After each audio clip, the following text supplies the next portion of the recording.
और अपनी दूरंदेशी से मजलिस इत्तेहादुल मुस्लिमीन को खड़ा किया।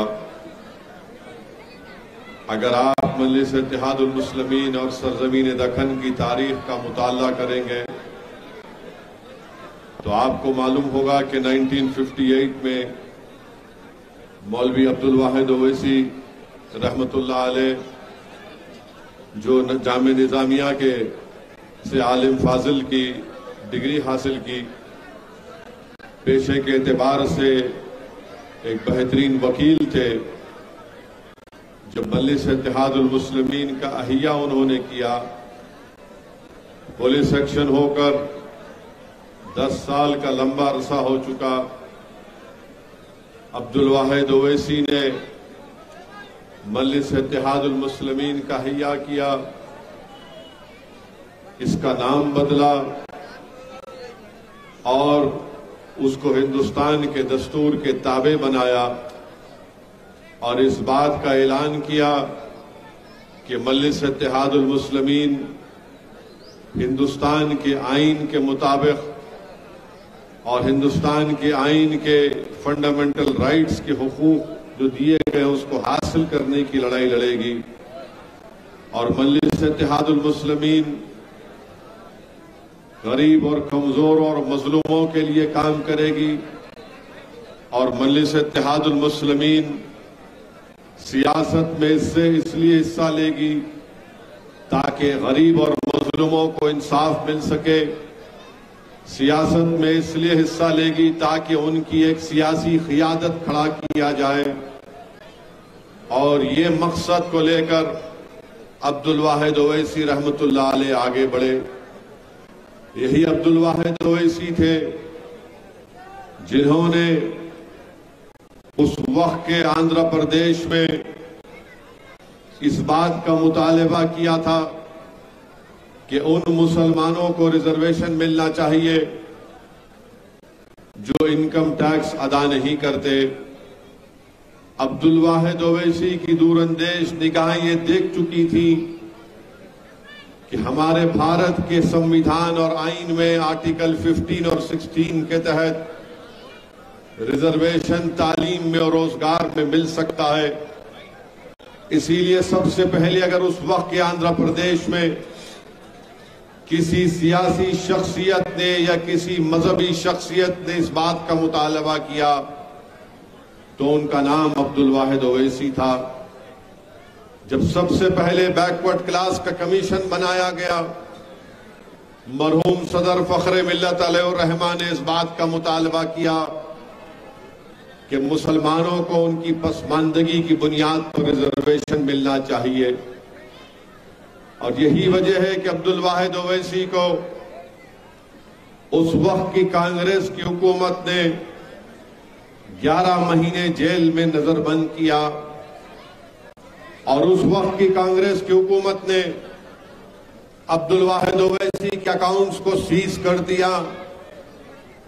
उस वक्त की कांग्रेस की सरकार ने अब्दुल वाहिद ओवैसी के औलाद पर, उनके घर वालों पर जुल्म और सितम को ढाया। मैंने अपने बुजुर्गों से सुना कि अब्दुल वाहिद ओवैसी के घर का पानी भी बंद कर दिया गया था और लोग अब्दुल वाहिद ओवैसी के घर को आने को और उनसे अफराद खानदान से मुलाकात करने से डरते थे। 11 महीने जेल की सोबतें अब्दुल वाहिद ओवैसी को बर्दाश्त करना पड़ा। उस वक्त की हुकूमत ने कई पेशकश किए कि आप सियासत से दस्तबरदार हो जाइए, मगर अब्दुल वाहिद ओवैसी फखरे मिल्लत अलैहिर्रहमान ने उन तमाम पेशकशों को मुस्तरद किया, ठुकराया और ये कहा कि तुम नहीं जानते तारीख को, तुम सीरतुन नबी को नहीं पढ़े हो। मैं जानता हूं कि पुलिस एक्शन के उस पुराशुभ दौर के बाद जब पंडित सुंदरलाल और काजी अब्दुल गफ्फार की रिपोर्ट ने कह दिया कि पुलिस एक्शन के दौरान हजारों लोगों की मौतें हुई, ये मेरे अल्फाज नहीं है, आज भी नेहरू लाइब्रेरी दिल्ली में काजी अब्दुल गफ्फार और पंडित सुंदर लाल की रिपोर्ट, मेरे इस अल्फाज को आपको बता दिया जाएगा। उस रिपोर्ट अगर आप पढ़ेंगे तो काजी अब्दुल गफ्फार और पंडित सुंदर लाल ने कहा कि 35-50 हजार से ज्यादा अक़लियतों का, मुसलमानों का कत्ल हुआ। ये मेरे अल्फाज नहीं है, पंडित सुंदर लाल की रिपोर्ट है। मेरे अजीज दोस्तों और बुजुर्गों, उस वक्त में अब्दुल वाहिद ओवैसी ने मजलिस इत्तेहादुल मुस्लिमीन का नाम बदला, उसकी सियासी तहरीक का, उसकी सियासी सफर का आगाज किया। कई इलेक्शन भी लड़े, इलेक्शन में कामयाबी नहीं मिली। दारुल सलाम का मुकदमा अब्दुल वाहिद ओवैसी 1 साल 2 साल नहीं, 11 साल अब्दुल वाहिद ओवैसी ने दारुल सलाम के मुकदमे को लड़ा। और जब दारुल सलाम के मुकदमे में कामयाबी मिली तो अब्दुल वाहिद ओवैसी ने दारुल सलाम को अपने नाम पर नहीं किया, बल्कि कहा कि ये उस अवाम की और गरीबों की अमानत है और सुबह क़यामत तक दारुल सलाम गरीबों और मजलूमों का एक मरकज रहेगा। अब्दुल वाहिद ओवैसी ने दारुल सलाम पर जो उस वक्त के फायर सर्विस का कब्जा था, उनसे किराया हासिल किया और किराया हासिल करने के बाद अब्दुल वाहिद ओवैसी ने दारुल सलाम के अतराफ में मलगियात को तामीर किया ताकि मजलिस इत्तेहादुल मुस्लिमीन की आमदनी कुछ हो सके। जब अब्दुल वाहिद ओवैसी मजलिस इत्तेहादुल मुस्लिमीन के सदर बने, जब दारुल सलाम नहीं था, जब मजलिस के पास एक एमएलए छोड़ो एक रुकने बल्दिया नहीं था, जब अब्दुल वाहिद ओवैसी ने मजलिस इत्तेहादुल मुस्लिमीन के जलसों का आगाज किया तो शहर हैदराबाद में लोग, अवाम में इतना खौफ था कि लोग मजलिस के जलसे में शिरकत करना छोड़िए, मजलिस के जलसे में लाइट देने से डरते थे। यही अब्दुल वाहिद ओवैसी थे जिन्होंने मजलिस के जलसों को बगैर लाउड स्पीकर और माइक के 15-20 लोग खड़े होते, उनके दरमियान में अब्दुल वाहिद ओवैसी चल चल कर तकरीर करते, लोगों में एक एतमाद को बहाल करते, डर और खौफ को दूर करते। कभी मजलिस के जलसे में 2 लोग, कभी 5 लोग, कभी 10 लोग, कभी लोग अपने घरों घर के खिड़कियों से झांक कर मजलिस के जलसों को अब्दुल वाहिद ओवैसी की तकारीर को सुनते। ये वो मर्द मुजाहिद था जिसने देख लिया था कि आने वाले 100 साल में अगर भारत के मुसलमानों को, दलितों को अपने हक को हासिल करना है तो उनको अपनी सियासी क़यादत बनाना पड़ेगा। मैं सलाम करता हूं अब्दुल वाहिद ओवैसी को जिन्होंने सरजमीन दखन में इस अपनी दूरंदेश निगाहों से इस बात को महसूस कर लिया था। मैं सलाम करता हूं हजरत इस्माइल साहब को रहमतुल्लाह अलैह को जिन्होंने इंडियन मुस्लिम लीग की बुनियाद को डाली। इन 2 शख्सियतों ने इस बात को महसूस कर लिया था कि जब तक मुसलमानों की, दलितों की एक सियासी क़यादत नहीं बनेगी, उनसे इंसाफ नहीं होगा। यही अब्दुल वाहिद ओवैसी थे जिन्होंने 1961 में चीन के खिलाफ तकारीर में कहा था कि भारत को अगर मुस्तकबिल में खतरा होगा तो चीन से होगा। आज दुनिया 2023 में कहती है कि चीन से भारत को बहुत बड़ा खतरा है। मेरे अजीज दोस्तों और बुजुर्गों, आज मजलिस इत्तेहादुल मुस्लिमीन के पास 2 अराकीन पार्लिमान है, 2 अराकीन असेंबली महाराष्ट्र में है, बिहार में 1 है, तेलंगाना में 7 अराकीन असेंबली और 2 रुकने कानून साज काउंसिल है। अराकीन बल्दिया हैदराबाद, तेलंगाना, कर्नाटका, मध्य प्रदेश और फिर उत्तर प्रदेश में हालिया दिनों में मजलिस के 100 से ज्यादा कॉरपोरेटर जीत कर आए। 5 चेयरमैन डायरेक्ट इलेक्शन में कामयाब हुए। मीरठ की सरजमीन पर मजलिस के मेयर के उम्मीदवार ने 1.5 लाख वोट मीरठ के शहर में हासिल किए और 11 कॉरपोरेटर मजलिस के मीरठ शहर में कामयाब हुए। संभल शहर में मजलिस का चेयरमैन मुंतखब हुआ और उस हमारे मजलिस के उम्मीदवार ने संभल के मौजूदा रुकने असेंबली समाजवादी पार्टी के रुकने असेंबली के घर की एक खातून को हराया।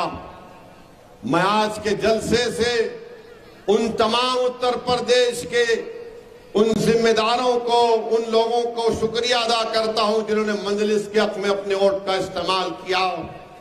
मैं हमारी मां और बहनों का शुक्रिया अदा करता हूं जिन्होंने मजलिस की कामयाबी के लिए मेहनतें की और अपने वोट का इस्तेमाल किया। मैं सलाम करता हूं संभल की उन हमारी मां और बहनों का जिन्होंने भूख और प्यास और तकालीफ को बर्दाश्त किया और संभल से मजलिस के चेयरमैन को कामयाब किया। ये हमारी जिम्मेदारी है कि हम मजलिस के पैगाम को लेकर और आगे बढ़े, भारत के कोने कोने में जाएं और मजलिस इत्तेहादुल मुस्लिमीन को मजबूत करें। अब्दुल वाहिद ओवैसी के जेर क़यादत जब पहला इलेक्शन लड़ा गया, बल्दिया का इलेक्शन लड़ा गया था, तो लोग ताजुब करने शुरू कर दिए। लोगों को परेशानी हुई कि 16 या 18 अरकान बल्दिया मजलिस के जीत कर आए थे, उसमें से 5 या 6 हमारे दलित भाई रुकने बल्दिया मुंतखब होकर आए। तो रातों रात कांग्रेस की हुकूमत ने, जब हैदराबाद और सिकंदराबाद की बल्दिया अलग थी, तो मजलिस की बढ़ती हुई ताकत को देखकर और मजलिस की कामयाबी के कदमों को रोकने के लिए उन्होंने हैदराबाद और सिकंदराबाद की बल्दिया को एक बना दिया। बहरहाल मेरे अजीज दोस्तों और बुजुर्गों, हम उस शख्स को खराज अकीदत पेश करने के लिए आज जमा हुए हैं जिन्होंने अपनी जिंदगी का एक एक लम्हा मजलिस इत्तेहादुल मुस्लिमीन की मजबूती के लिए, मजलिस इत्तेहादुल मुस्लिमीन की कामयाबी के लिए लगा दिया। मेरी अल्लाह से सिर्फ यही दुआ है कि अल्लाह सुब्हाना व तआला फख्र मिल्लत अलैहिर रहमान और उनके साथ वो तमाम जो साथियों ने, हमारे बुजुर्गों ने, जो उस वक्त जब मजलिस के पास कुछ नहीं था, जिन्होंने तकालीफ और मसाइब और मुश्किलात को बर्दाश्त किया, अल्लाह हमारे तमाम मरहूम कायदीन को, सदरों को, अराकीन को अल्लाह उनकी मग़फ़िरत करे, अल्लाह उनके खबरों को नूर से भर दे और अल्लाह हम तमाम को उनका नेक नेमल बदल बनाए और अल्लाह हमको तौफीक दे कि हम उनके रास्तों पर चले। उनकी जिंदगी हमारे लिए एक मशाले राह है। अब्दुल वाहिद ओवैसी कुरान और सुन्नत के सख्त पाबंद थे, जामे निजामिया से पढ़े हुए थे। और मेरे अजीज दोस्तों और बुजुर्गों, मेरी आज मजलिस के मेरे तमाम रुफ़क़ाओं से अपील है कि अपने बुजुर्गों की कुर्बानियों को याद रखो। अफसोस हुआ जब दारुस सलाम में खत्म कुरान हुआ। आज मजलिस की इतनी बड़ी ताकत है, मगर दारुस सलाम में मुट्ठी भर अराकीन बल्दिया या सदर मुतमदीन आए। याद रखो, अगर तुम अपने मरहूम कायदीन को भूल जाओगे तो फिर इससे बड़ा ना इंसाफी कोई और नहीं हो सकती है। अब्दुल वाहिद ओवैसी को उनकी फातिहा के दिन या उनकी बरसी के दिन लोगों की आने की जरूरत नहीं है, मगर एक एहसास हमारे दिलों में रहना चाहिए कि जब मजलिस के पास कुछ नहीं था, न दारुस सलाम था, और जब दारुस सलाम मिलता था तो सबसे पहले साइकिल पर लोग आते थे, रिक्शा में आते थे, बाद में दौर आया तो मोटरसाइकिल पर लोग आए। आज माशाअल्लाह इतनी गाड़ियां दारुस सलाम में आती हैं कि ऐसा लगता है कि दारुस सलाम का वसी मैदान गाड़ियों से भरा पड़ा है। मगर याद रखो, ये गाड़ियां इसलिए आई क्योंकि उस वक्त के गरीबों ने अपना खून पसीना बहाया। आज ये शान और शौकत मजलिस के पास इसलिए आई क्योंकि उन्होंने भूखे रहकर जेल की सलाखों में अपनी जिंदगियां गुजारकर जमाने और जालिमों का मुकाबला करके उन्होंने हमको यहां तक पहुंचाया। इसलिए हम तमाम को उन मरहूम कायदीन की कुर्बानियों को याद रखने की जरूरत है।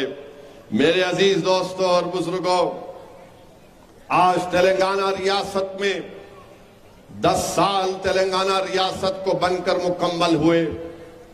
बहुत से लोग मजलिस के बारे में तबसरा कर रहे हैं, बहुत सी बातें की जा रही हैं।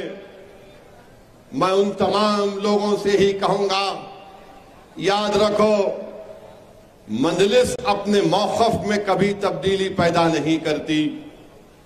जब तेलंगाना का एजिटेशन उरूज पर था, मजलिस ने एक फैसला लिया। लोग लाख बातें कह सकते हैं, तारीख लिखने वाला लिखेगा कि मजलिस ने एक फैसला लिया था, मगर हम अपने फैसले से पीछे नहीं हटे। अगर आज मजलिस कोई फैसला लेती है तो हम अपने फैसले से पीछे हटने वालों का नाम मजलिस इत्तेहादुल मुस्लिमीन नहीं है। याद रखो, जो बड़ी बड़ी बातें आज कर रहे हैं, ये इख्तिदार किसी के पास नहीं रहता है। लोगों को बड़ी गलत फहमी रहती है कि इख्तिदार हमारे पास रहेगा। इख्तिदार अलेक्जेंडर के पास नहीं रहा, इख्तिदार खिलजियों के पास नहीं रहा, चंद्रगुप्त मौर्य के पास नहीं रहा, इख्तिदार बड़े बड़े बादशाहों के पास नहीं रहा। तो इसलिए जो लोग आज मजलिस के बारे में बात कर रहे हैं, बोलिए आप, मुझे कोई इतराज नहीं है, जमहूरियत है। मगर हम जब कोई फैसला ले लेते हैं तो इंशाअल्लाह ताला उस फैसले से पीछे हटने वाली जमात का नाम मजलिस इत्तेहादुल मुस्लिमीन नहीं है। किसी ने कह दिया कि क्या मुसलमान ही मजलिस को वोट देते, किसी ने कह दिया कि क्या मुसलमान मजलिस को वोट देते, हमको नहीं देते। अरे भाई, मैं कौन होता हूं? मैं तो एक गुनाहगार हूं। ये तो अल्लाह का करम है, सदका नबी करीम सल्लल्लाहु अलैहि वसल्लम का, सदका अहले बैत का, अहले दिल की दुआएं हैं कि मजलिस इत्तेहादुल मुस्लिमीन को वोट भी मिलती है और मजलिस कामयाब भी होती है। मैं इस तरह के बड़े बड़े दावे नहीं कर सकता, ना कभी करूंगा। हाँ, जब मेरी जमात का फैसला होगा तो मैं अपने उस फैसले को मनवाने के लिए अवाम के दरमियान में जाऊंगा। आप कहते रहिए कि क्या ओवैसी के बोलने पर मुसलमान वोट देगा या नहीं देगा। अरे घोड़ा मैदान आगे है, आपको मालूम हो जाएगा कि किसको वोट पड़ेगा या नहीं पड़ेगा। कोई अगर कहता है कि हम हैदराबाद से लड़ेंगे, कोई अगर कहता है कि मजलिस के खिलाफ लड़ेंगे, अरे मैं तो तुमको दावत दे रहा हूं, आओ लड़ो मेरे खिलाफ। मैं तो तुमसे कह रहा हूं कि जहां कहीं भी मजलिस से मुकाबला करना है, मुकाबला करो।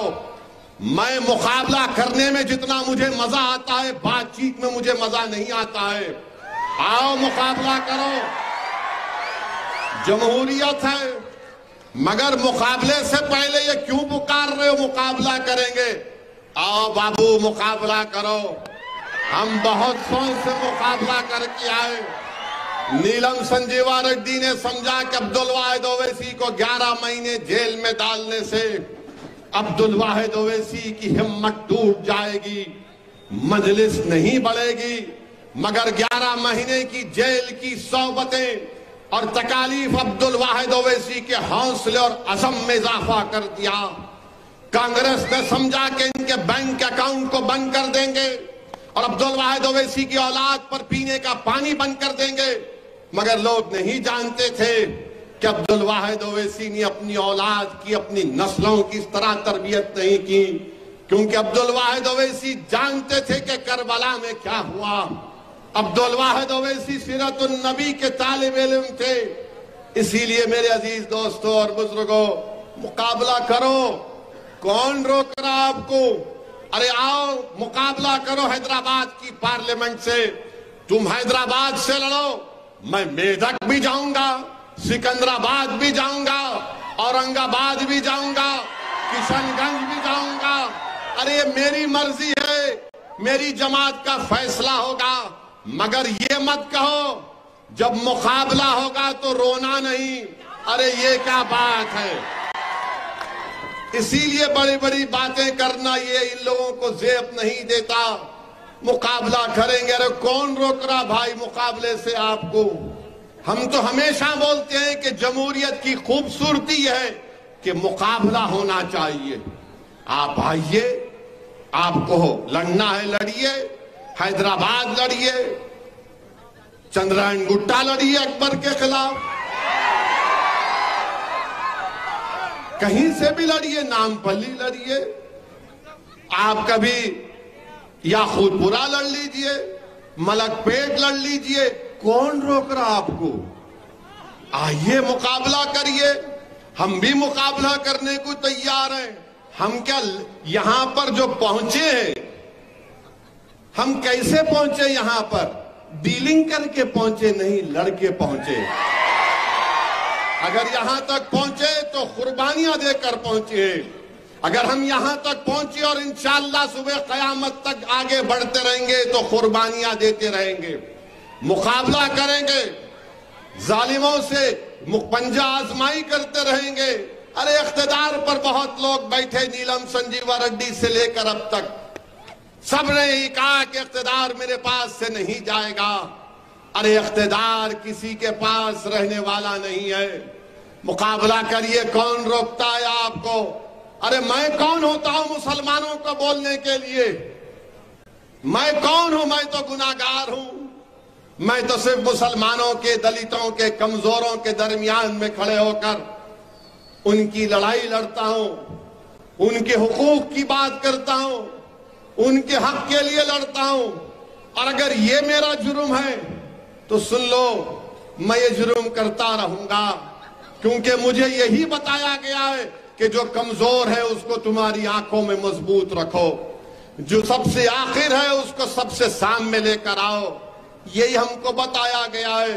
अरे ये तेलंगाना, मैं तो अपने बचपने से, मेरी उम्र 10-11 साल की थी जब से मैं अपने मरहूम वालिद की उस लेफ्ट हैंड ड्राइव 6444 की जीप में अपने स्कूल की गर्मा की छुट्टियों में, अल्लाह मग़फ़रत फरमाए, रहमत हुसैन ज़ैदी साहब की, शेख मोहम्मद अख्तर साहब की, इस्माइल ज़बी साहब की, हमारे मरहूम गुलाम गौस खां साहब की, जिनको लोग मोहब्बत से मामा कहते थे, अहमद पाशा खादरी मेरी इस बात की तस्दीक करेंगे। मैं बैठकर अपने वालिद के साथ उस तेलंगाना के मुख्तलिफ जिलों में जाता था। आदिलाबाद में अगर गए तो आदिलाबाद से सिरपुर, कागज नगर, मंचरियाल, वो क्रैमरी के जंगल से होते हुए जाते थे। मुझे सब याद है। तो ये मत समझाओ कि मैं पैराशूट से उतर कर आया। मैं भी इसी जमीन से जमीन पर पैदा हुआ, इसी जमीन पर चलकर यहां तक आया हूं। तो मुझे मालूम है कि कहां का किधर क्या काम हो रहा है। थोड़ी बहुत कोंचम पॉलिटिक्स हमको भी आती है, कोंचम ज्यादा नहीं आती, लिटिल आती है। सालारे मिल्लत बोलते थे। सालारे मिल्लत के तकरीर का तारीखी जुमला मुहिबान मंजलिस को याद होगा कि सालार अपनी तकरीर में कहते थे कि हम हवाओं में सूंघ कर नहीं बोलते कि बारिश कब होने वाली है। हम हवाओं की से पहले इस बात को कह देते हैं कि बारिश कब हो रही है। सालार ये कहते थे कि हम राख में फूंक कर खाक अपने चेहरे पर नहीं उड़ाते। हम राख में फूंक कर खाक अपने चेहरे पर नहीं उड़ाते। जब हम राख में फूंकते तो उसमें चिंगारी पैदा करते। तो समझा करो आप नहीं समझना चाह रहे। अब जो देखो मुंह को आया बोलता हूं। दारुसलाम, अरे दारुसलाम तो छोड़ो प्यारे, तुम देखो अब क्या होता है। दारुसलाम वो करेंगे। अरे दारुसलाम हमने अपने खून पसीने से हासिल किया। दारुसलाम की एक एक इंच जमीन पर उन गरीब मुसलमानों के आंसू हैं। दारुस्सलाम की एक एक जमीन पर हमारा पसीना है। दारुस्सलाम की एक एक ईंट हमारे ख्वाबों की ताबीर है। दारुस्सलाम हमारे इत्तेहाद की निशानी है। दारुस्सलाम हमारी सियासी ताकत का मरकज है। तुम सियासी ताकत के मरकज से टकराना चाहते, टकरा लो। जो दीवारों से टकराता है उसका सर ही फुट जाता है। मैं तुमको रोक नहीं सकता, मगर अगर तुम ये समझ रहे हो कि तुम में दीवानगी है तो तुम हमारी दीवानगी को नहीं जानते। तुम हमारी दीवानगी को नहीं जानते। मेरे अजीज दोस्तों और बुजुर्गों, फिर तेलंगाना के 10 साल मनाए गए। मेरी तकरीर पर बहुत बड़े तबसरे किए जा रहे हैं। करिए तबसरा, मुझे क्या करना है। आप लोग टाइम पास करना चाह रहे हैं, करिए। मगर मेरा एक सवाल यह है कि तेलंगाना के 10 साल का जो सेलिब्रेशन मनाया जा रहा है उसमें आपने कहीं पर उर्दू में इश्तिहार देखा? देख लो आप जाके, उर्दू में इश्तिहार देखा आपने? मैं तो नहीं देखा। निजामाबाद के हमारे मजलिस के लोगों को फोन किया, मैंने कहा जनाब जरा इस निजामाबाद में जो इश्तिहारात 10 साल के सेलिब्रेशन के लगाए गए हैं जरा भिजाइए। एक भी उर्दू का लफ्ज नहीं। और तेलंगाना में उर्दू दूसरी सरकारी जबान है।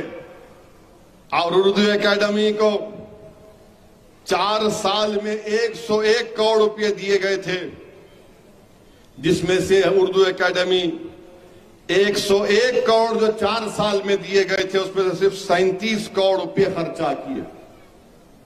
अब आप बताइए इसका जिम्मेदार मैं कैसे हूं? क्या हुकूमत इस पर कुछ तबसरा करेगी? अब हमारे मुखालिफिन बोलेंगे आप क्या करें, तो हम ये करें कि अकबरुद्दीन ओवैसी और अरकान असेंबली की नुमाइंदगी पर हमने तेलंगाना की गवर्नमेंट को मजबूर किया और 66 उर्दू ऑफिसर्स का तकर्रुर किया। डिफरेंट डिपार्टमेंट में, कलेक्ट्रेट में, मिनिस्टरों की पेशियों में। ये मजलिस का कारनामा था। मगर अफसोस हुआ कि 10 साल का जश्न मनाया जा रहा है और एक भी उर्दू में कहीं इश्तिहार नहीं आता, सिर्फ तेलुगु में इश्तिहार नजर आते। यकीनन तेलुगु फर्स्ट लैंग्वेज है, मगर उर्दू सेकंड लैंग्वेज भी तो है। कहां गए वो लोग जो बोलते थे गंगा जमनी तहजीब है? कहां है मेरे भाई? उर्दू को नजरअंदाज करके रख दिया गया। 10 साल रियासत तेलंगाना के मनाए जा रहे हैं। विजारती अक़लियती बहबूद, मिनिस्ट्री ऑफ माइनॉरिटी वेलफेयर को 15,000 करोड़ रुपए बजट में दिए गए। उसमें से खर्चा कितने हुए? 9,000 करोड़। अगर इस साल के बजट को निकाल दिया जाए तो करीब 12,800 करोड़ रुपए अलोकेट हुए और एक्सपेंडिचर खर्चा हुआ सिर्फ 8,800 करोड़ का। 4,000 करोड़ रुपए कम हो गए। ये क्यों कम कर दिए गए? इसका जवाब हुकूमत के पास होना चाहिए। अच्छा, तेलंगाना में 20 एसपीज हैं, सुप्रीडेंट ऑफ पुलिस हैं। उसमें से सिर्फ एक मुसलमान गौस आजम एसपी है मुल्क के। फिर मुझ पे इल्जाम लगाते बीजेपी वाले, अमित शाह हैदराबाद जैसा उतरेंगे, अब आने वाले हैं, अखबार की रिपोर्ट है। जैसा शाह साहब उतरते उनके पेट में दर्द होता और तकरीर शुरू करते ही बोलते MIM पार्टी। भाइयों बहनों, गाड़ी का स्टीयरिंग इनके पास है, 4% हम खत्म कर देंगे। अरे भाई, मेरे हाथ में अगर गाड़ी का स्टीयरिंग है तो 20 जिले में एक मुसलमान एसपी क्यों है? कौन जिम्मेदार है इसका? 33 डिस्ट्रिक्ट कलेक्टर में एक मुसलमान एसपी है जगतियाल जिले की। इसका जिम्मेदार मैं हूं क्या? हम पूछना चाह रहे हैं कि अगर इल्जाम मजलिस पे लगता, वो हिंदी का लफ्ज है तुष्टीकरण की राजनीति मजलिस कर रही है। अंग्रेजी में बोलते हैं अपीसमेंट के, मजलिस को खुश किया जा रहा है। कौन सा खुश किया जा रहा है हमारे को? हमारे बजट के पैसे 4000 करोड़ रुपए नहीं दिए, स्टीयरिंग मेरे हाथ में है। एक मुस्लिम एसपी है, मगर बीजेपी बोलते नहीं इनू चला रहे। अरे कौन चला रहा मेरे को मालूम। और फिर आप देखो तेलंगाना में उस्मानिया यूनिवर्सिटी का वाइस चांसलर कौन है? डी रविंदर साहब है। उनकी कास्ट क्या है? यादव है। रजिस्ट्रार कौन है? लक्ष्मी नारायण साहब, वो दलित है, माला कम्युनिटी से है। काकतिया यूनिवर्सिटी वरंगल के वाइस चांसलर रमेश साहब हैं। मुनूर कापू हैं, बैकवर्ड क्लास के। Registrar Srinivas Rao upper caste के हैं। सत्यवाहाना यूनिवर्सिटी करीमनगर के वाइस चांसलर जनाब मल्लेश साहब माला बरादरी के दलित हैं। रजिस्ट्रार वरा प्रसाद हैं, अपर कास्ट के हैं। तेलंगाना यूनिवर्सिटी निजामाबाद के वाइस चांसलर रविंदर साहब हैं, बीसी हैं, बनिया कम्युनिटी के। रजिस्ट्रार यादगिरी हैं, मुनूर कापू हैं। पालमोर यूनिवर्सिटी महबूब नगर के वाइस चांसलर लक्ष्मीकांत राठौड़ हैं, हमारे शेड्यूल्ड ट्राइब के लंबाड़ा भाई हैं। रजिस्ट्रार गिरिजा है, जो दलित मादिगा के एससी हैं। महात्मा गांधी यूनिवर्सिटी नलगुंडा के वाइस चांसलर गोपाल रेड्डी साहब हैं, रेड्डी बरादरी से हैं। रजिस्ट्रार कृष्णा राव साहब हैं, माला हैं, शेड्यूल्ड कास्ट के हैं। BR Ambedkar open university vice chancellor Velama बरादरी के हैं। Registrar Venkat Narasimha Reddy upper caste के हैं। Jawaharlal Nehru architecture fine arts university के वाइस चांसलर N कविता हैं, वेलमा हैं। रजिस्ट्रार के सुंदर हैं, माला हैं, कम्युनिटी के दलित हैं। पोट्टी श्रीरामुलु तेलुगु यूनिवर्सिटी के वाइस चांसलर किशन राव साहब वेलमा हैं, अपर कास्ट के हैं। रजिस्ट्रार रमेश नायक शेड्यूल्ड ट्राइब के हैं। KNR हेल्थ यूनिवर्सिटी वरंगल के vice chancellor doctor Karunakar Reddy हैं, रेड्डी अपर कास्ट के हैं। रजिस्ट्रार डॉक्टर S संध्या है। Professor Jaishankar agriculture university vice chancellor जनाब जयशंकर ने बड़ा मेहनत की तेलंगाना के उसूल के लिए, उनके नाम से एग्रीकल्चर यूनिवर्सिटी को रखा गया। वाइस चांसलर रघुनंदा राव है, वेलमा है। रजिस्ट्रार वेंकट रमना साहब हैं, बैकवर्ड क्लास के हैं। कोंडा लक्ष्मण तेलंगाना हॉर्टिकल्चर जो मुलुगु में, उसके vice chancellor doctor P Neeraj Prabhakar हैं, वेलमा है। रजिस्ट्रार जनाब प्रकाश साहब हैं, बैकवर्ड कम्युनिटी के हैं। JNTU हैदराबाद के वाइस चांसलर नरसिम्हा रेड्डी साहब हैं। रजिस्ट्रार जनाब मंजूर साहब हैं, जो हमारे मुसलमानों में नूरबाश होते हैं, उनको BCB में मिलता है।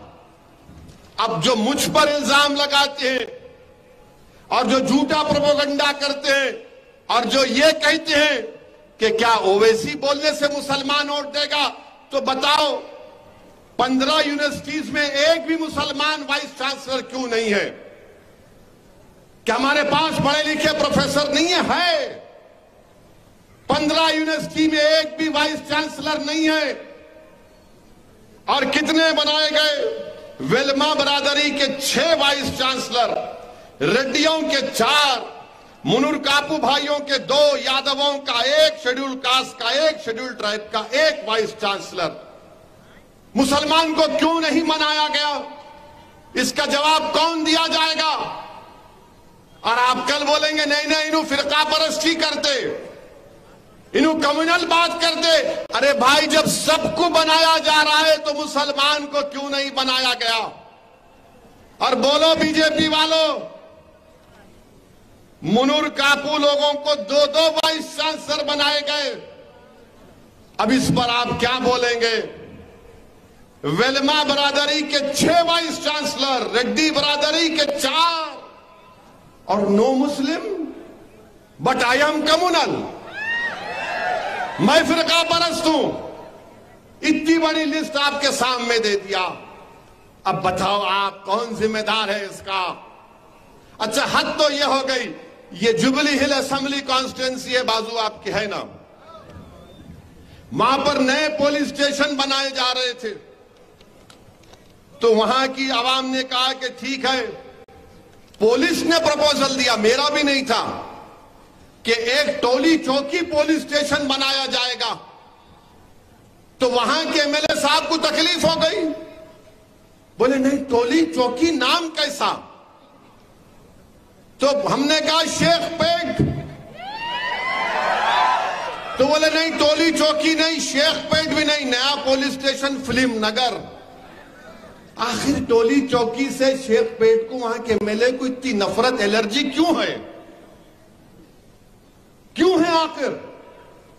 और वहां के लोगों को फिल्म नगर जाना पड़ेगा 5 किलोमीटर दूर। अजीब मामला है, मगर मैं फिरका परस्त हूं। टोली चौकी के नाम से नफरत, शेख के पेट से नफरत, और शेख के पेट में कुछ भी नहीं है, उन्हें शेख है खाली। आप नहीं बनाना चाहते, ठीक है, अब आप देख लो, ये अवाम फैसला करेगी कि क्या करना है क्या नहीं करना है, मगर हम तो तैयार हैं भाई। और मजलिस का जो दफ्तर है, जो लोग जिम्मेदार लोग ये बोल रहे कि मुसलमान का इनको वोट देता, मैं उनको दावत दे रहा हूं, आप कभी दारुसलाम को आओ, दारुसलाम में बैठकर देखो कि हमारे साथ एमएलए बैठते, मैं बैठता हूं, अराकीन बल्दिया बैठते हैं, कोई दरवाजा नहीं, अवाम आती हमसे काम करा के चले जाती, हम उनसे पूछते नहीं कि क्या तुम मुसलमान हो या दलित हो या बैकवर्ड क्लास हो या हिंदू हो या ब्राह्मण हो या रेड्डी हो या वेलमा हो या मुनूर कापू हो या मुदिराज हो। हम उनसे यही कहते हैं कि आप आए दारुसलाम को, बोली हम क्या खिदमत कर सकते हैं आपकी। आज से 3 दिन पहले एक शेखर नामी शख्स आया था, 4 या 5 दिन पहले, आकर मुझसे कहा कि असद भाई, मैं सुल्तान बाजार में फुटपाथ पर डब्बा लगाकर कारोबार चलाता हूं। मैंने बोलो क्या है? बोले असद भाई, मेरी बच्ची एसएससी या इंटर में 90% लेकर आई, अपनी बेटी को भी लाया, साहब सिर्फ किताबें दिला दो, मेरी बच्ची काबिल बन सकती है। और उसकी किस्मत थी, मेरे एक जो जानने वाले वहां पर आए थे, उन्होंने मुझसे कहा कि मैं कुछ मदद करना चाह रहा हूं। तो मैंने कहा भाई इसकी मदद कर दो, तो उन्होंने मदद कर दी, उसकी देखा भी नहीं। उसके बाद मेरे को बोले असद साहब, मैं ये क्या देखा हूं कि आपने शेखर की बच्ची को मुझसे मदद करवा दिया।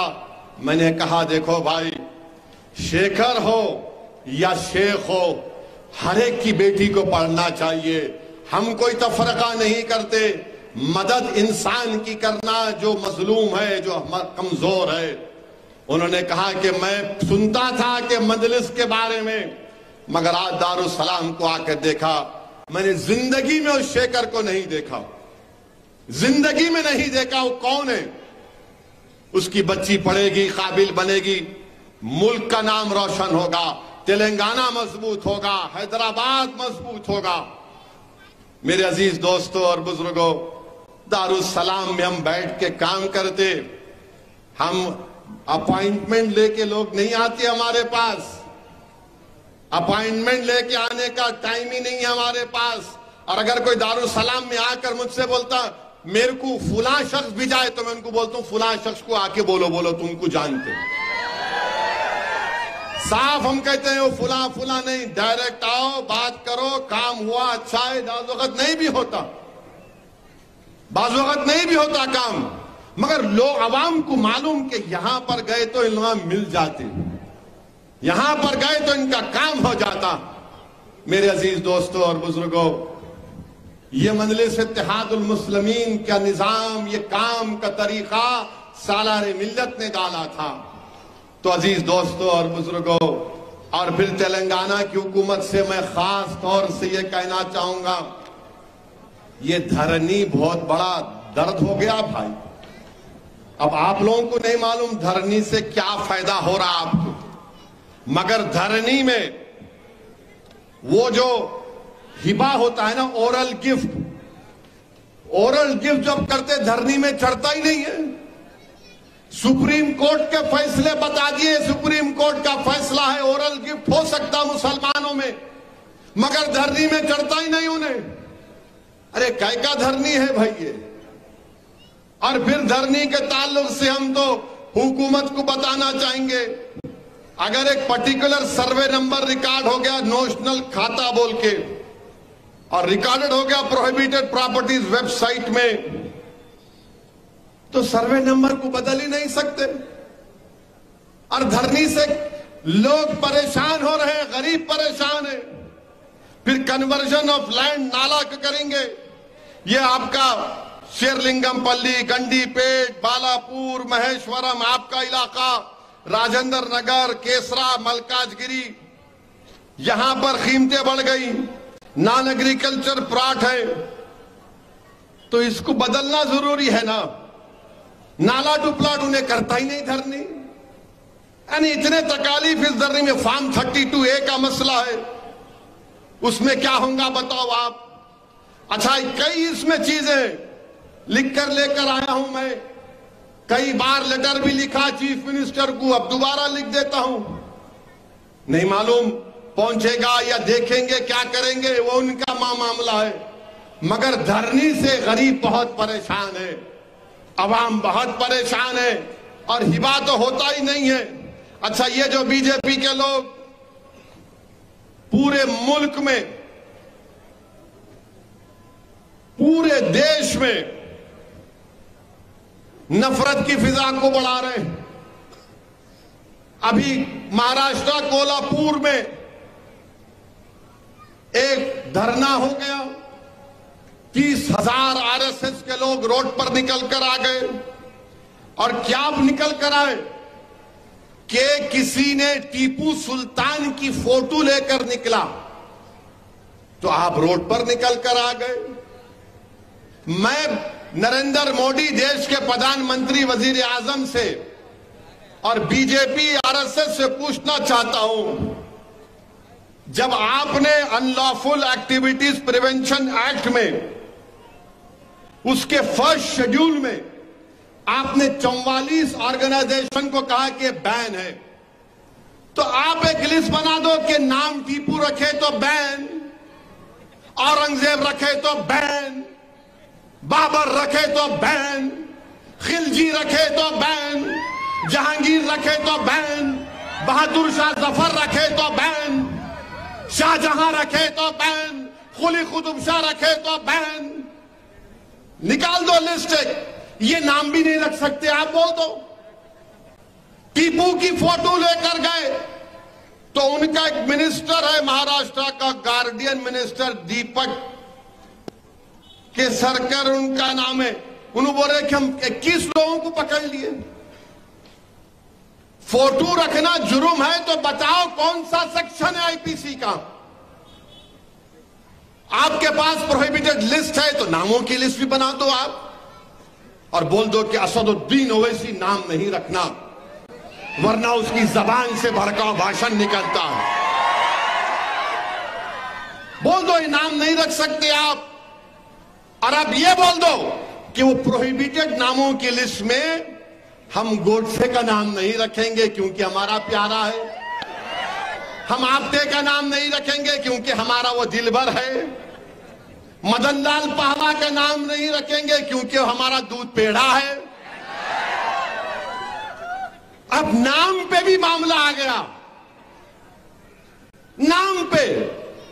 अरे वो टीपू की भी फोटो नहीं थी, वो किसी औलिया अल्लाह की फोटो थी, बच्चे जाकर समझाए पुलिस वालों को, मगर इन्हें बोल दिया नहीं फोटो नहीं रखना। महाराष्ट्र के होम मिनिस्टर देवेंद्र फडणवीस बोले ये औरंगजेब की औलाद। अच्छा, आपको पूरे मालूम कौन किसकी औलाद है? आपको मालूम? मेरे को नहीं मालूम था, इतने एक्सपर्ट है आप। तो फिर ये गोडसे की औलाद कौन है, बोलो हमको? ये आपटे की औलाद कौन है, हमको बोलो? ये इनकी औलाद। अरे बाबा, ये तो बताओ, महाराष्ट्र में आपने, हुकूमत ने 50 जलसे करवाए, किसके नाम पे? लव जिहाद के नाम पे। अच्छा, आपको मालूम लव जिहाद पहले कहां शुरू हुआ था? सबसे पहले माने लव जिहाद का मतलब कोई माने झूठ, धोखा देना। अब मैं बताता हूं आपको, कल अगर कोई संघी, आरएसएस या अंबेडकर का दुश्मन या मुसलमानों का दुश्मन या संविधान का दुश्मन लव जिहाद बोला तो बोलना, अरे चुप। अब सुनो, ये एक आदमी का नाम था आपटे, एक आदमी का नाम था मदनलाल पावा। आपटे कौन था, मदनलाल पावा कौन थे, मालूम आपको? नहीं मालूम, पढ़ते नहीं ना, खाली ये बस खिलौना देखते रहते। नहीं नहीं नहीं नहीं, नहीं। कितने लाइक आए रे, देख कितने आए, देख मैं इंस्टाग्राम पे कितना, देख। अरे क्या है, पढ़ो जरा। बहरहाल ये आपटे मदनलाल पावा गोडसे के साथ मिलकर महात्मा गांधी के कत्ल के मुजरिम हैं। इन्होंने महात्मा गांधी को कत्ल किया। तो ये जो आपटे हैं, इन्हों शादीशुदा थे, आपटे शादीशुदा थे, मगर चोंच मारने की दी बीमारी थी इनको। अब ओल्ड सिटी के हैदराबाद की जबान में तो बोलते मियां बुढ़ा हो गया, दीवारा कूदना छोड़ दे। तो मैं नहीं बोल सकता, मगर बोलते, मैं नहीं बोलता, वो उस पे भी बोलता हूं आपको। तो आपटे क्या थे, शादी कर लिए, मंगर रंगीले थे। तो आपटे क्या करे, एक क्रिश्चियन बच्ची थी, उसका नाम मनोरमा था, उससे इश्क में मुब्तला हो गए। शादीशुदा थे, उससे रंगरलियां मना रहे थे। उन्होंने बंबई में पढ़ते थे, तो इन्होंने जाके इनको चौपाटी पे लेके जाते थे, बैठ के पिक्चर देखते थे। बहुत बार, अब नहीं बोल सकता, 12 लंबी कहानी है उनकी। और इसको बोल के गए कि मैं दिल्ली जा रहा हूं, बोले नहीं कि गांधी को मारने जा रहा हूं, मैं दिल्ली जा रहा हूं, फिर बाद में आ तो अपन फिर मिलेंगे। दिल्ली गए और गांधी को मारने से पहले अपने मां बाप की पसंद की बच्ची को भी देख के आए कि इससे शादी करूंगा। उसको ले जाके साड़ी भी दिए। अब इसको क्या बोलते, बोलो? शादीशुदा है और फिर आप एक से इश्क लड़ा रहे हैं, उसको भी धोखा, और जाके तीसरी को बोल रहे मैं तेरे से शादी करूंगा। और फिर गांधी को कत्ल करने के बाद वापिस आकर मनोरमा के साथ मनोरमा कर रहे थे। तो जब उसको पुलिस जाकर बोली कि ये आपटे है, पापी है, ये गांधी का कातिल है, तो मनोरमा ने कहा, यकीन नहीं आया उसको। उसने कहा कि इस फोन पर ठहरो, उसका फोन आने वाला है। फोन आया तो उस वक्त की पुलिस को मालूम हुआ कि आपटे एक जगह पर है, वहां जाकर आपटे को पकड़ लिए। अब इसको क्या बोलेंगे बीजेपी वाले, इसको क्या बोलेंगे बीजेपी वाले, बोलो? और फिर ये एक साहब है मदनलाल पावा, इनकी भी बड़ी रंगीन दास्तान है। अहमदनगर जो महाराष्ट्र में है, वहां की एक बहुत बड़ी तवायफ औरत थी। हाँ तुम सुनो, अभी रंगीन बात करो, तुम्हारे को एक्साइटेड हो रहे, बैठे रहो, सुनो। ये मदनलाल पावा साहब अहमदनगर में थे, तो इनको वहां पर एक तवायफ की बेटी थी।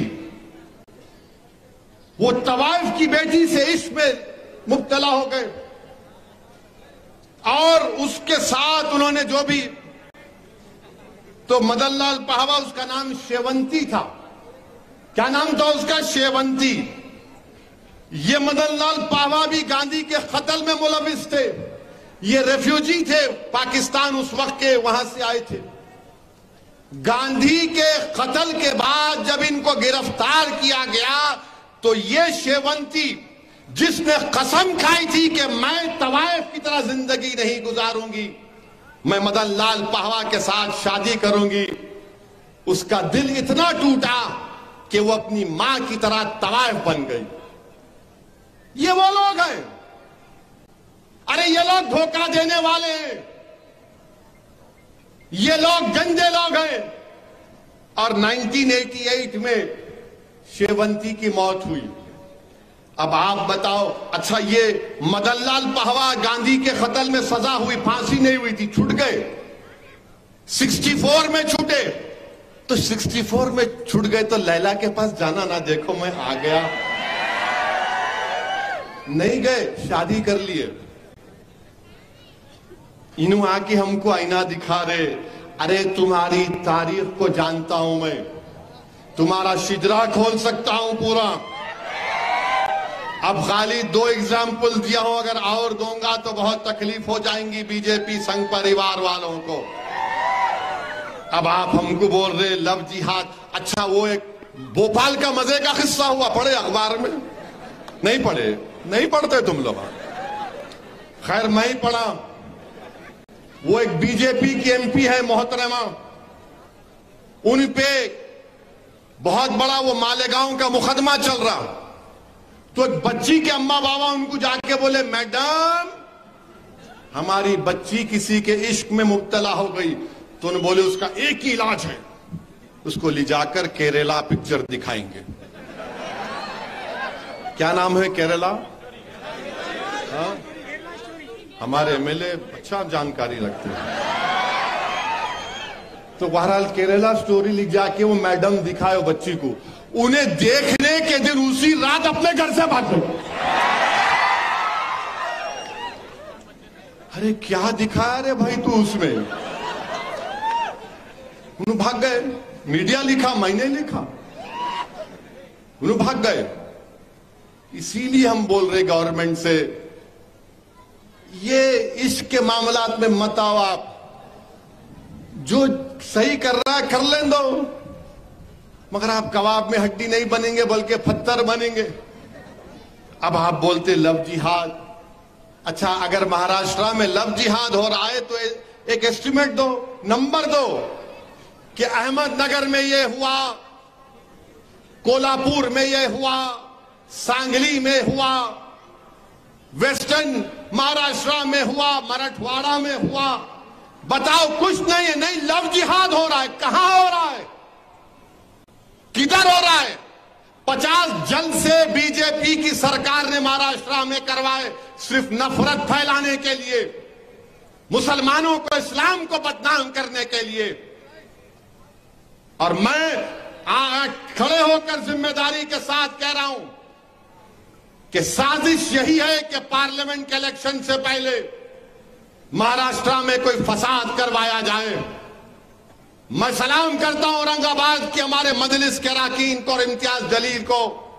जब महाराष्ट्र औरंगाबाद में फसाद कराने के लिए पूरी कोशिश हो रही थी तो इम्तियाज जलील ने 3 घंटे एक मंदिर के सामने खड़े होकर मंदिर की हिफाजत की और फसाद होने नहीं दिया। इस स्क्रिप्ट पर इम्तियाज जलील ने पानी डाल दिया।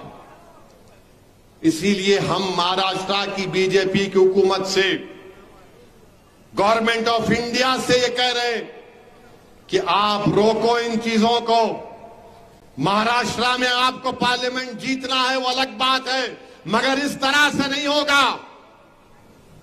आपकी सरकारें 30,000 लोग कैसे निकल कर आ गए? और ये कौन सी जबान है एक डिप्टी चीफ मिनिस्टर की, जो चीफ मिनिस्टर था 5 साल के लिए, और जो उसके अतराफ के लोग बोलते हैं कि एक दिन वो प्रधानमंत्री भी बन सकता है, वो कह रहा औरंगजेब की औलाद। फिर गोडसे की औलाद कौन है? आप्टे की औलाद कौन है? मदन लाल पाहवा की औलाद कौन है? मेरे अजीज दोस्तों और बुजुर्गों, फिर आप देखेंगे मध्य प्रदेश में दामू एक जिला है, वहां पर एक गंगा जमुना स्कूल है। इस स्कूल ने इश्तिहार दिया कि हमारे पास इतने बच्चियां पास हो गए आला दर्जात में। एक बच्ची की फोटो थी दुपट्टा डाले हुए, तो मध्य प्रदेश के चीफ मिनिस्टर का बयान आ गया, मैं अपनी भतीजियों और भांजियों पर जबरदस्ती हिजाब डालने की मुखालिफत करता हूं। गंगा जमुना स्कूल में पहुंच के उसका एफिलिएशन कैंसिल कर दी बीजेपी ने। फिर कलेक्टर को बोले, दामों के कलेक्टर गए, कलेक्टर जाकर देखे तो मालूम हुआ कि ऐसा कोई जबरदस्ती है ही नहीं, किसी को हिजाब निकाब या दुपट्टा का प्रेशर ही नहीं है। कलेक्टर ने ट्वीट किया कि सब बकवास है, झूठ है। एसपी ने कहा कि झूठ है, वहां के सुपरिटेंडेंट ऑफ पुलिस ने, मगर उसके बावजूद भी मुख्यमंत्री बोले नहीं कुछ तो है। उसके बाद क्या हुआ कि वहां पर उस जिले के बीजेपी के सदर ने डिस्ट्रिक्ट एजुकेशन ऑफिसर जब अपने ऑफिस को जा रहा था तो उसके मुंह पर काली इंक फेंक दी कि तूने सही रिपोर्ट नहीं दी, वहां पर बच्चियों को, हिंदू बच्चियों को हिजाब पहनाया जा रहा है। कलेक्टर बोल रहा है, एसपी बोल रहा है, मगर नफरत है मुसलमानों से, नफरत है, हमारी बच्चियां हिजाब पहनती हैं। इससे बढ़कर और क्या कह सकता हूं मैं। उत्तर प्रदेश में बरेली से दिल्ली बस जा रही है, बस रास्ते में रुकी तो किसी मुसलमान ने कहा कि भाई एक 3 मिनट रुक जाओ, हम नमाज पढ़ लेते हैं।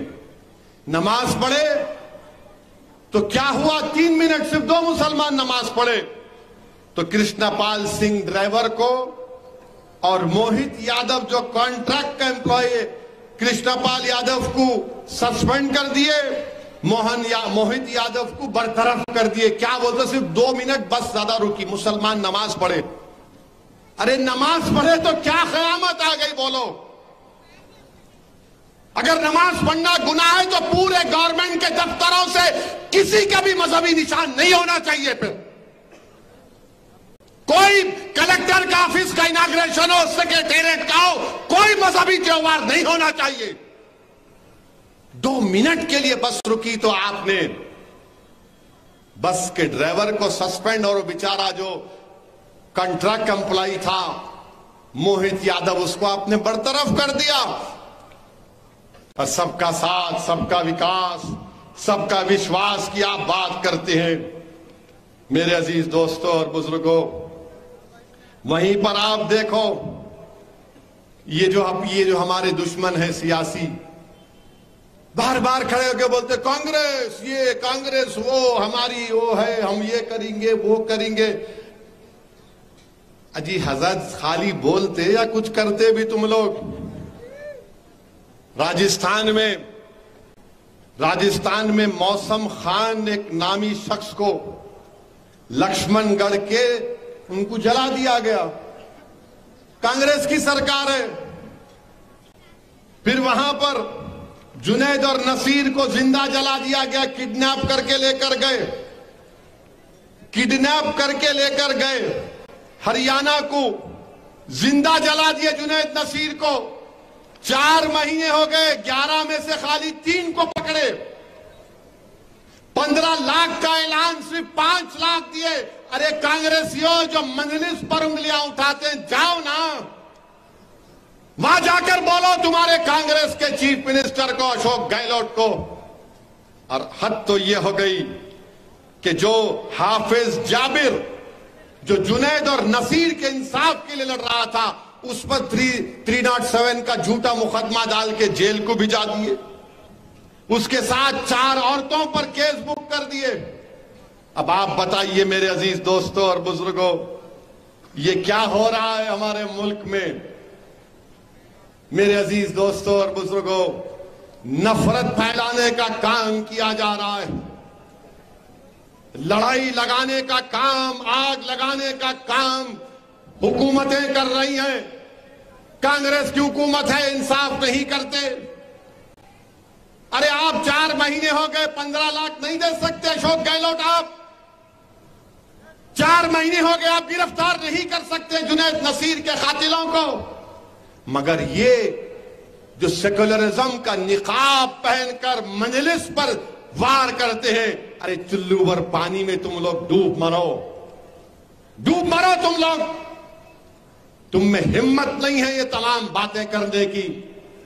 जब मजलिस करती है तो बोलते हो ओवैसी की जबान से जो फिरका परस्ती टपकती है। अरे मैं कहां फिरका परस्ती की बात कर रहा हूं, मैं एक एक बात फैक्ट्स पर कर रहा हूं, फैक्ट्स की बुनियाद पर सच्चाई को बयान कर रहा हूं। उत्तराखंड में एक इलाका है, वहां पर 2 लोगों ने मिलकर एक अक्सरेती हमारे हिंदू भाई की बेटी को जो अंडर एज है उसको किडनैप करने की कोशिश की। तो मुसलमान और एक हिंदू दोनों गिरफ्तार हो गए, मगर उस इलाके में पोस्टर लगा दिए गए 15 जून तक खाली करो वरना ऐसा हो जाएगा वो हो जाएगा। आखिर क्यों मुसलमानों को, दलितों को, आदिवासियों को इस तरह दबाया जा रहा है कि हमको दबाने से, हमको डराने से, हमको मार्जिनलाइज करने से, हमको एलियनेट करने से कि आप सत्ता में आ जाएंगे। अगर आ भी जाएंगे तो कौन सा आपको कामयाबी मिलेगी? मेरे अजीज दोस्तों और बुजुर्गों, उत्तर प्रदेश में कोर्ट में एक कैदी को फिर गोली मार दी गई, वो मर गया वहां पर। मैं शुरू से कह रहा था कि ठोक दो की पॉलिसी गलत है। जमहूरियत में गोली से नहीं मारा जाता किसी को, अदालत से फैसले दिए जाते हैं, मगर कोर्ट के अंदर आकर उसको कत्ल कर दिया गया।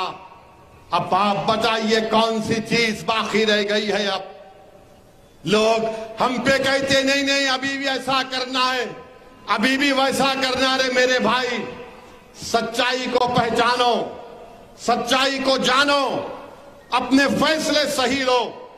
मगर सब लोग ये जो दिल्ली में बैठे हुए चौधरी है ना, जो सौदा करते हैं मुसलमानों के नाम पर, अरे आरएसएस से तुम बात करोगे और तुम सेकुलरिज्म को बचाओगे? आरएसएस से तुम बात करोगे और सेकुलर पार्टियों को कामयाब करोगे? और अजीज दोस्तों और बुजुर्गों, 288 लोग ट्रेन के हादसे में मर गए। हमारे प्राइम मिनिस्टर भी पहुंच गए, मगर कैसे हादसा हुआ वो मरने वाले नहीं मालूम किस किस के भाई बहन थे। मगर हमारे वतन अजीज में जब गरीब मरता है, चाहे किसी मजहब का हो, हिंदू हो, दलित हो, आदिवासी हो, मुसलमान हो, ईसाई हो, जो गरीब मरता है तो गरीब की जान की कीमत हमारे मुल्क में नहीं है। सब मरते हैं, मगर दलित जब गरीब मरता है, मुसलमान या गरीब हिंदू मरता है, वो कोई उससे कोई इंसाफ नहीं होता। 2 दिन 4 दिन अखबार में न्यूज बनती है, उसके बाद कोई उस गरीब को पूछ कर नहीं देखता। आपको मालूम, आदिवासी लोग हमारे मुल्क में 70 लाख आदिवासी लोग डिस्प्लेस हो चुके हैं, कोई पुरसाने हाल नहीं। 288 लोग मर गए, इसका ले लो, मौज बनाओ, मगर कैसे मरे उसका जवाब कौन देगा? क्यों मरे उसका जवाब कौन देगा? क्या वजीर आजम के जाने से इंसाफ हो जाएगा? अब सीबीआई को दे दिया आप। मेरे अजीज दोस्तों और बुजुर्गों, अफसोस होता है, तकलीफ होती है जब इस तरह के नजारे हम देखते हैं। 3 ट्रेन, 1, 2, 3 ट्रेन में टक्कर, और विश्व गुरु की बात नरेंद्र मोदी करते हैं। भारत सुपर पावर बन गया है, 3 ट्रेन की टक्कर को आप नहीं रोक सक रहे। मुझे मालूम कि आज की तकरीर के बाद बहुत तकलीफ होगी बीजेपी वालों के पेट में, मगर सच्चाई को बयान कर रहा हूं। मेरे अजीज दोस्तों और बुजुर्गों, मजलिस इत्तेहादुल मुस्लिमीन को मजबूत करिए। मैं बार बार कह रहा हूं कि पोलिंग बूथ पर अपनी इब्तिदाओं को बनाओ, अपनी ताकत को दिखाओ, और जब वक्त आएगा एक सही फैसला इंशाअल्लाह लिया जाएगा। मैं मुकाबले से पीछे हटने वाला नहीं हूं। मैं फिर से कह रहा हूं, आप आइए, लड़िए हैदराबाद, कौन रोक रहा है आपको? You are welcome. मगर एक बात जान लो, हैदराबाद की जो सीट है ना, जो मजलिस की जो पहचान है, जो मजलिस की ताकत है, अगर इस असेंबली कॉन्स्टिट्यूंसी में तुम बैठे हो तो मैं जिम्मेदारी के साथ कहता हूं कि जब कभी भी इलेक्शन आता, तुम्हारी जबान पर पहले होता कि या अल्लाह मेरी जमात को तू पहले कामयाब कर दे। दुआ करते हैं ना आप लोग, या अल्लाह हमारी जमात को, हमारी ताकत को, हमारी शनाख्त को, हमारी पहचान को, हमारे बुजुर्गों की मेहनत को कामयाब कर दे। ये मेरी ताकत है, ये दुआएं मेरे साथ हैं, तुम्हारे आंसू मेरे साथ हैं, मेरे उस इज्जतदार मां और बहनों की दुआएं मेरी साथ हैं। आप मुकाबला करना चाह रहे, आजमा लो। दौलत से कोई कामयाब नहीं होता, दुआओं से कामयाब होता है। अगर दौलत से कामयाब होता तो फिर बहुत लोग कामयाब हो जाते। कोई जुल्म से कामयाब नहीं होता, कोई खिदमत से कामयाब होता है। तो मेरे अजीज दोस्तों और बुजुर्गों, आप तमाम का शुक्रिया कि आप आए। मैं आपका शुक्रिया अदा करता हूं। मेरी बातों पर गौर करिए, मजलिस को मजबूत करिए और अपनी जमात के लिए तैयार रहिए। अस्सलाम वालेकुम व रहमतुल्लाह।